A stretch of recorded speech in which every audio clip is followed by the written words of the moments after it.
contemplatives for millennia claim to have found extraordinary depths of psychological well-being in circumstances very much like solitary confinement. Now, it seems to me, as rational people, whether we call ourselves atheists or not, we have a choice to make in how we view this whole enterprise. I mean, either the contemplative literature is a mere catalog of psychopathology and deliberate fraud and religious delusion, or people have been having interesting and sometimes normative experiences under the banner of mysticism and spirituality. Now, let me just assert, on the basis of my own study and experience, that I have no doubt that certain people have improved their self-understanding and their ethical intuitions, and even made genuine discoveries about the nature of subjectivity itself through traditional practices like meditation.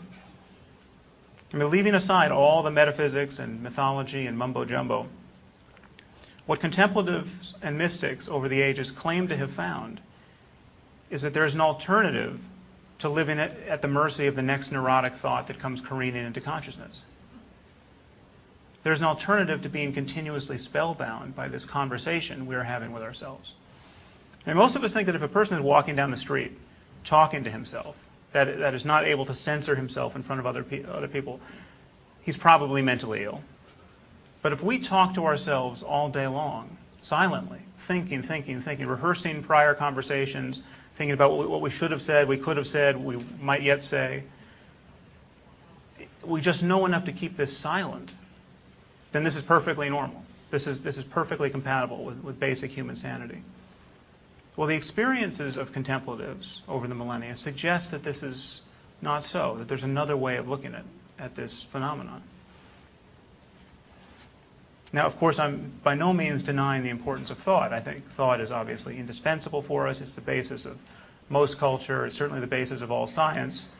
It's the basis of all of our social relationships. And linguistic thought is surely responsible for much rudimentary cognition. I mean, it's responsible for our ability to integrate planning and explicit learning and moral reasoning in many cases. I mean, even talking to oneself out loud might serve a function occasionally. But from the point of view of our contemplative traditions, and this is to reduce them all down to a cartoon version that ignores the rather esoteric disputes between them, our habitual failure to recognize thought as thought, our habitual identification with discursive thought is a primary source of human suffering. And when a person breaks this spell, an extraordinary kind of relief is available. Now, the problem with a contemplative claim of this sort is that you can't borrow someone else's contemplative tools to test it. You have to develop your own tools. I mean, imagine if the science of astronomy, if you couldn't even observe whether there was a phenomenon worth looking at unless you built your own telescope. Okay, this would be an immense barrier to establishing astronomy as a science. It wouldn't make the sky any less worthy of our investigation, but it would be an immense impediment. To judge the claims of contemplatives, we have to build our own telescope. Judging their metaphysical claims and their philosophical claims, we can use thought itself. Many of these can be dismissed as bad science or bad philosophy on their merits. But to judge whether certain experiences are possible, and if possible, desirable, we have to be able to use our attention in the requisite ways, if only for a few moments. Now, one problem with atheism, it seems to me, as a category of thought, is that it is almost synonymous with not being interested in such phenomenon. It's almost synonymous with not being interested with what the Buddha or Jesus may have experienced in his life. And it seems to me that many atheists, though perhaps not all, reject such experiences out of hand as being either undesirable or impossible. Now, another common mistake is to imagine that whatever experiences these contemplatives have had, they're identical to experiences we're all familiar with. They're identical to scientific awe or aesthetic appreciation or artistic inspiration. Now, let me just say, as someone who has made his own modest efforts in this area, when someone goes into solitude for months or years at a time and trains himself in meditation for 15 to 18 hours a day, doing nothing but observe the contents of his own consciousness and try not to be lost in thought, not reading, not writing, not talking, just making a moment-to-moment effort to pay undivided attention to the arising of thought and to the arising of sensory experience. He experiences things that most scientists and artists are not familiar with unless they've made the identical introspective efforts. And these experiences have something to say about the plasticity of human experience itself and the possibilities of human happiness. So apart from just commending these phenomena to your attention, I want to say that our neglect of these phenomena as atheists puts us at a rhetorical disadvantage, because millions of people have had these experiences, and many millions more have had glimmers of them.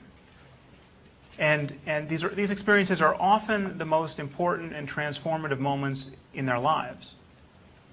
And if we, by definition, ignore them because of their entanglement with religion, we appear less wise than even our craziest religious opponents.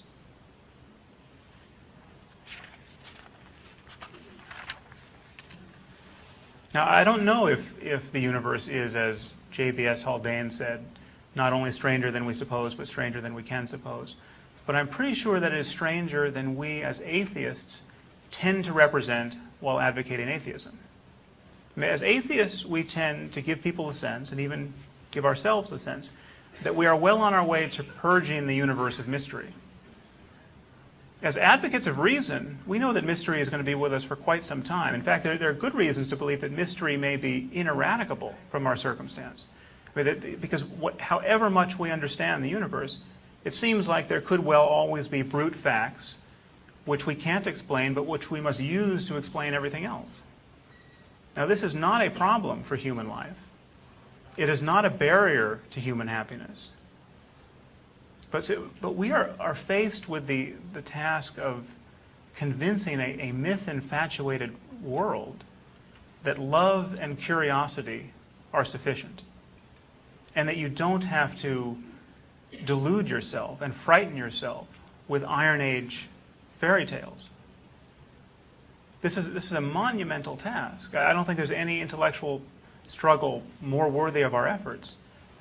But it seems to me that we should not, in this effort, fight in well-ordered ranks like the redcoats of atheism.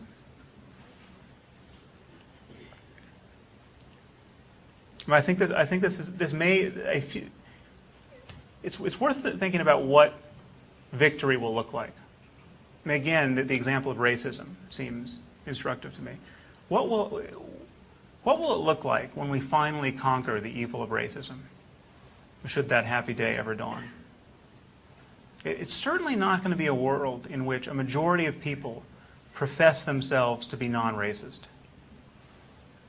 It will very likely be a world in which the very concept of separate races has lost its meaning. I think if we win this war of ideas with religion, we will find ourselves in a world in which the concept of atheism is scarcely intelligible. It will be a concept like non-astrology. Now, I think this is a future absolutely worth fighting for. I think it may, in fact, be the only future compatible with our survival as a species. I mean, this will be a world simply where people cease to praise one another for believing things or pretending to believe things for which they have no evidence. But the only path between now and then that I can see is for us to be unremittingly honest and to advocate intellectual honesty. And it seems to me that intellectual honesty will always be more durable and deeper and more easily spread than atheism. Thank you very much.